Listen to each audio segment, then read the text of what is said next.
Good day. First, let's say hello to Bella. Bella, say hi. Nope, she doesn't want to say hi. Okay. So, today we're going to talk about painting. Oh, it's so messy. So, I have this theory that we don't have to have paint in order to paint. So, we're going to try that out today. Now, if you know me at all, then you know that my favorite place to shop is the Dollar Tree. So I've got some super cool stuff from there today. First, I've got this 2-pack of Crayola paintbrushes. And then I got this super awesome paint tray. It actually was like a 6-pack for me to put some of my unique paints in. So I'm going to go ahead and open up my paintbrushes. And let's talk about what I'm using for paints today, okay? Let's get it zoomed out a little bit here. Okay, this is paprika. Paprika is a smoky, warm spice that you can use lots of different ways, but as you can see, it has a beautiful orange color. This is something that a lot of you probably see at home. It is coffee. This is one of my favorite spices. It's turmeric, and you can see it's a beautiful yellow color. And this is my palette of not liquid paints. So we've got 2 different colors of toothpaste here, and we've got some wonderful blueberry jelly. So lots of different things to work with. So there's some tips I want to give you as you start painting. Number 1, if you're going to use a spice, when you get your paint, you just want to dab at the top. See how nice that paints? But if I get down in there, it's going to get a lot of the spice granules, and you don't really need those. Now remember, if you don't have your own paintbrush at home, that is okay, because it is just as good to use a Q-tip or a cotton ball, or you can even go and find a pine tree and get some needles off the pine tree and use those. Wind some tape around them to make them a little bit closer together, and you've got yourself a nice old natural paintbrush. So we've got some nice paprika going there. Okay, I'm going to transition or change colors into some turmeric. And again, see, I'm tilting it a little bit. I don't have to. I can just dip it. Well, first let's wave it off there. I'm going to tip it so I just get the color.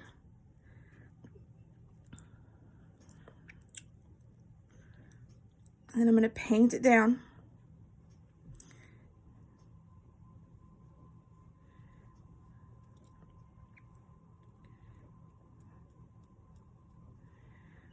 All right, so we've got some turmeric on there. All right, so now let's try the coffee. Do you know what makes a really good paint is grape juice. Grape juice makes a terrific paint. So does coffee. The great thing about coffee is that you can add layers to it, which means that after I paint this layer, if I want it to be darker, I can go back over to certain areas and make it darker, and it will show those areas as being darker. It's super cool.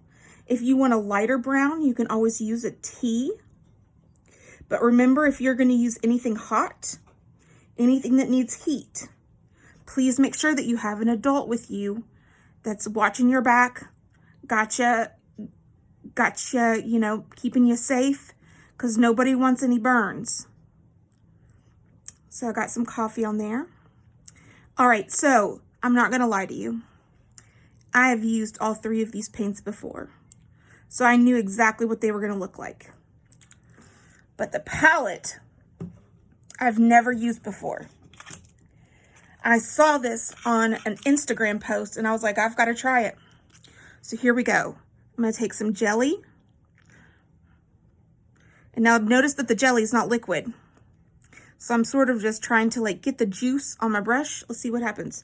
Oh, it came off. Good. I'm going to get my brush a little bit wetter. I'm going to treat it like a watercolor. There we go. Now, if you're going to paint it with anything sweet, like toothpaste or jelly, do not be surprised if the adult in your house says it must be thrown away, because as we know, bugs are attracted to sweet things. If you keep it with coffee and spices, they're not going to come near you.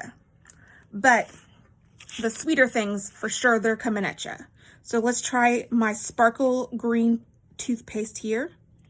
I don't know how this is going to come out because it's a gel toothpaste. But you know what?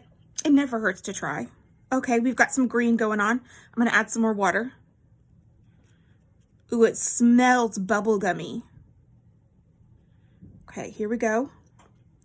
Now I'm adding a thick layer on this to get that green to show up. There we go. We got some stuff going on here.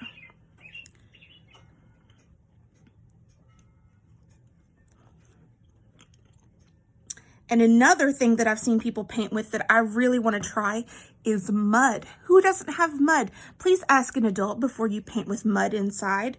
I don't want to get an angry phone call, text, email. Okay? If you're going to paint with mud, I think it'd be super cool, but let's ask an adult. Okay. So let's see here. We're getting it all watery. Now remember, if you don't have a fancy one of these, you can just use a plate.